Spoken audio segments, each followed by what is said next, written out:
ఇంత మంచి క్యారెక్టర్ రావడానికి మెయిన్ కారణం ఎవరైనా రిఫరెన్స్ ఉందా అది నీ హార్డ్ వర్క్ అంటావా? ఆ బ్రిటిష్ క్యారెక్టర్ ఏదైతే ఉందో కొంచెం నల్లగా హైట్ తక్కువ ఉంటాడనమాట. ఆడిషన్ చూసారు, నా బాడీ లాంగ్వేజ్ బాగా నచ్చిందన్నమాట వాళ్ళకి. ఎలా అనిపించింది అక్కడ అవుట్డోర్లో షూట్ చేయడం? పెద్ద పెద్ద యాక్టర్స్తో మన సాయి కుమార్ గారు కానీ, బలగం జయరామ్ గారు కానీ, శ్రీలక్ష్మి గారు, వీళ్ళందరితో వర్క్ చేయడం చాలా హ్యాపీ అనిపించింది. నేను ఎప్పుడు వర్క్ చేయలేదు పెద్ద యాక్టర్స్ తోటి. నా లైఫ్లో ఒక మంచి అచీవ్మెంట్ ఇది. ఆర్టిస్ట్ అవుదామని వచ్చి అసిస్టెంట్గా స్టార్ట్ అయిన కెరీర్ నువ్వు ఎలా వెళ్ళావు కదా, సో వాళ్ళు ఏమైనా డిఫరెన్స్ చూపించారా నువ్వు ఆ షూట్లో సెట్లో ఉన్నాను సేపు ఏమన్నా నీ మీద? ఎవరు ఎక్కువ తక్కువ అని లేదు, అందరూ చాలా సమానంగా. ఇప్పుడు ఎలా అంటే లిటరల్గా మేము అందరూ ఫ్యామిలీ ఫ్రెండ్స్ లాగా అయిపోయాం. మేడం ఎట్లా ఉండేది నిహారిక మేడం మిగతా వాళ్ళతో? ఇంకా ఆడుకునేటోళ్ళం, మేము ఆఫీస్కి వెళ్ళి ఆడుకునేటోళ్ళం మేడం గారితో. మేడం గారు ఆయన గుడ్ మార్నింగ్ మేడం అని చెప్పేటోళ్ళం, రే నేను ప్రిన్సిపల్ అని చెప్పేటోళ్ళు.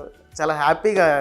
మనకి బ్లాక్ బస్ హిట్ అయ్యాక కమిటీ కోరలు మీరు అవుట్డోర్ కూడా ప్రమోషన్ చేశారు కదా, చాలా చోట్లకి వెళ్ళారు. సో రెస్పాన్స్ ఎలా అనిపించింది? ఆడియన్స్ ఏమైనా మాట్లాడారా మీతో పర్సనల్గా? భీమవరం, రాజమండ్రి అసలు ఉమెన్స్ కాలేజెస్ ఉన్నాయి. అసలు ఎంత మాస్ అంటే బాబోయ్, వాళ్ళు ఎంత మాసో తెలుసా, వాళ్ళ మాటలు, వాళ్ళ డ్యాన్సెస్. ఎలాంటి స్ట్రగుల్స్ ఫేస్ చేసి వచ్చావు అసలు ఈ ప్లాట్ఫామ్కి?